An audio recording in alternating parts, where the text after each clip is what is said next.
ஹாய்ப்பா, எல்லோரும் எப்படி இருக்கீங்க? வெல்கம் டு கேசவ் குட்டை யூடியூப் சேனல். நம்ம வீட்டிலே டேஸ்டியான சிக்கன் பிரியாணி எப்படி பண்ணுறதுன்னு பார்க்கலாம்.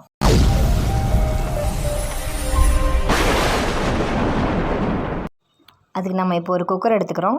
அந்த குக்கரில் வந்து 100 ml எண்ணெய் சேர்த்துக்கிறோம். கோல்ட் வினர் எண்ணெய், உங்களுக்கு என்ன எண்ணெய் ஓகேவோ அதை சேர்த்துக்கோங்க. எண்ணெய் காஞ்சதுக்கப்புறமா பிரியாணிக்கு தேவையான ஸ்பைசஸ், பிரிஞ்சி இலை, லவங்கம், பட்டை, ஏலக்காய் இதெல்லாம் சேர்த்துக்கோங்க.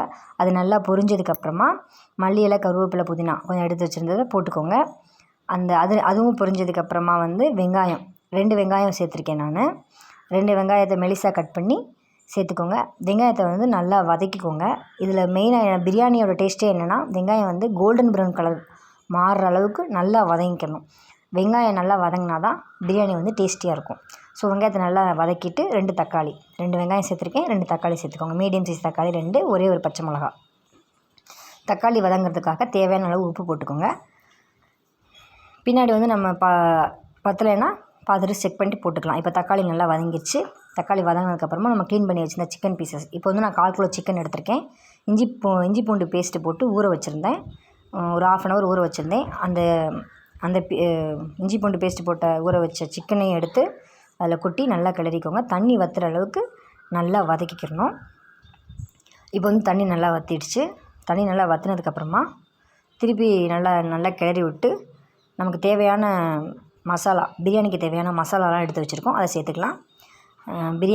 நான் சேர்த்துருக்கிறது வந்து biryani masala, chicken masala, chilli powder, இந்த 3 சேர்த்துருக்கேன். அதையும் கொட்டிட்டு நல்லா வதக்கிக்கோங்க. இது எப்படின்னா, நல்ல ஒரு கிரேவி ஸ்ட்ரக்சர் வரணும். ஸ்டவ்வை வந்து நல்லா லோ ஃப்ளேமில் வச்சுட்டு நல்லா கிரேவி ஸ்ட்ரக்சர் வர்ற அளவுக்கு நல்லா கிளறி விடுங்க. குக்கர் மூடியை வந்து திருப்பி போட்டு நல்லா கிளறி விடுங்க. குக்கர் மூடி அப்பப்போ ஓப்பன் பண்ணி கிளறி விட்டுக்கோங்க. அதில் வந்து ஆயில் வந்து நல்லா பிரிஞ்சு வரணும். அந்தளவுக்கு அது வந்து குக் ஆகிருக்கணும். அப்போ தான் பிரியாணி வந்து டேஸ்ட்டாக இருக்கும்.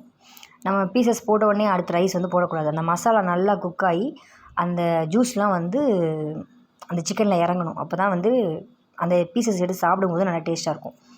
ஸோ நல்லா பிரட்டி விட்டு இப்போ வந்து எண்ணெய் நல்லா பிரிஞ்சு வந்துருச்சு.